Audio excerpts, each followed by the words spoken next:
नमस्कार दोस्तों, स्वागत है आपका और आपके साथ मैं हूं आशी मातियाही। दोस्तों, गुजरात में इशरत की आबरू नोची गई और बिहार में नुसरत का नकाब खींच लिया गया।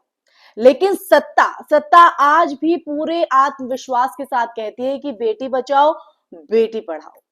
ये सिर्फ एक लाइन नहीं है, एक पंक्ति नहीं है, ये उस पूरे सिस्टम पर एक करारा सवाल भी है दोस्तों, जो महिलाओं की सुरक्षा को नारों में बदलकर अपनी जिम्मेदारी से पल्ला झाड़ लेता है। सवाल ये नहीं है कि घटनाएं हुई या नहीं हुई, सवाल ये है कि क्या इस देश का संवैधानिक ढांचा महिलाओं की गरिमा और आत्मसम्मान की रक्षा करने में पूरी तरह असफल हो चुका है।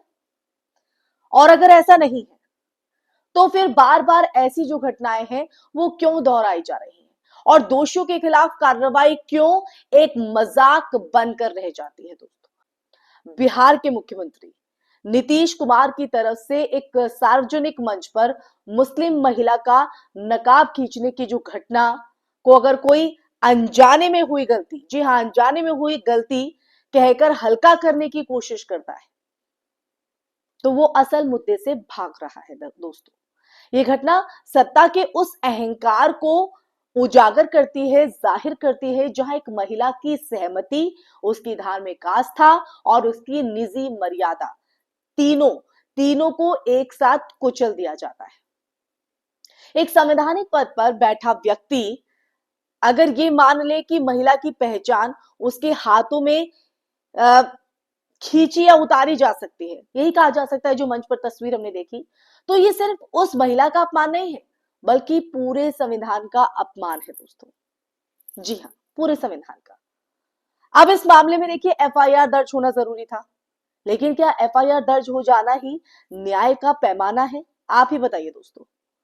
जिस देश में एक हाईकोर्ट का संवैधानिक जज ये कह सकता है कि महिला का स्तन दबाना और पायजामे का नाड़ा खोलना रेप का प्रयास नहीं है, उसी देश में हिजाब खींचने पर एफआईआर को लेकर चर्चा करना अपने आप में एक कटु व्यंग्य नहीं है। ये विरोधाभास साफ बताता है कि कानून की किताब और जमीनी हकीकत के बीच दूरी कितनी भयावह हो चुकी है। महिला की पीड़ा को आज भी कानूनी शब्दों में इस तरह उलझा दिया जाता है, ऐसे जो है पिरोया जाता है कि असल अपराध कहीं पीछे छूट जाता है। यह है महिला सुरक्षा का दावा, यह है बेटी बचाओ बेटी पढ़ाओ।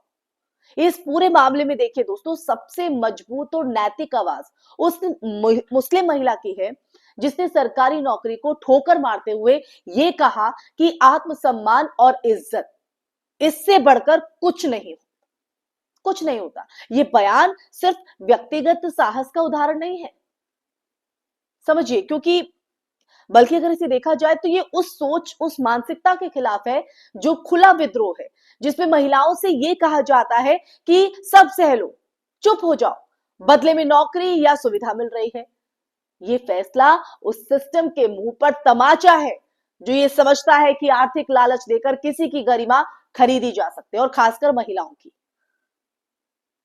और देखिए, इंटरेस्टिंग, दिलचस्प यह है कि इस पूरे घटनाक्रम पर बॉलीवुड की तथाकथित ड्रामा क्वीन राखी सावंत का बयान सत्ता के कई गंभीर प्रवचनों से ज्यादा सटीक लगा। और देखिए, वो अपनी बेबाकी, अपने सटीक जवाबों के लिए जानी जाती है। राखी ने सवाल किया कि अगर कोई नीतीश कुमार की धोती खींच ले तो उन्हें कैसा लगेगा? नीतीश जी, आपने ये क्या कर दिया? एक मुस्लिम औरत को आप अवार्ड दे रहे हैं, बुलाकर उसको सम्मानित कर रहे हैं, उसको इज्जत दे रहे हैं। आपको क्या थोड़ा भी नॉलेज नहीं है? 5 पैसे का भी आपको नॉलेज नहीं कि एक इस्लाम में एक औरत नकाब पहनकर जाती है। कुरान पाक में लिखा है उसके नकाब को, उसके अबाया को कोई हाथ नहीं लगा सकता। इतने दिग्गज नेता आप, सीएम यूपी के माननीय, मैं आपकी इज्जत करती हूं, प्यार करती हूं आपसे नीतीश जी, क्योंकि आप अच्छे नेता। ही आपने क्या कर दिया?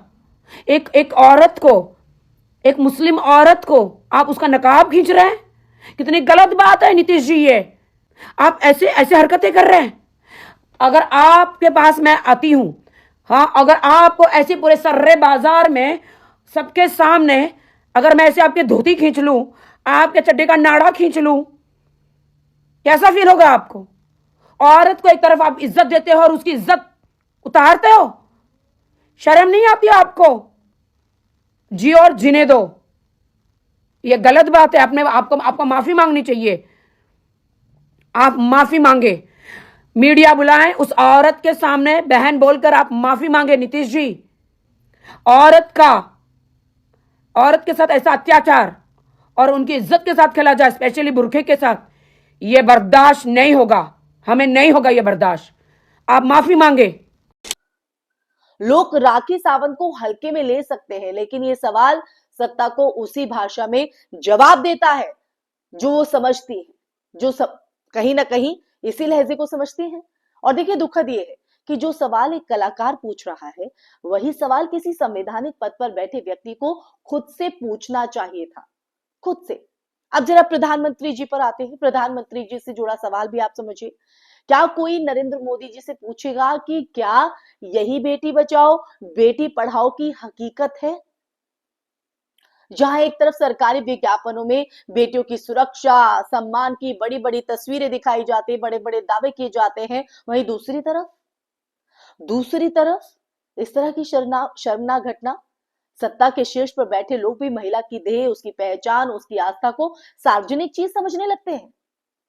नारे और जमीन की जो सच्चाई के बीच ये जो खाई है ना दोस्तों, वो लोकतंत्र को खोखला करती है। अब देखिए, बिहार से नजर हटाइए, केरल पर चलिए। 2017 में एक मलयालम अभिनेत्री के अपहरण और यौन उत्पीड़न का मामला, लगभग 9 साल लंबी कानूनी लड़ाई और अंत में ट्रायल कोर्ट की तरफ से अभिनेता दिलीप को बरी कर दिया जाना। फैसले के बाद जो पीड़िता का बयान है, वो बेहद डराने वाला है दोस्तों। वो कहती है कि उन्होंने अदालत पर भरोसा खो दिया। और ये बयान ऐसे नहीं आए हैं,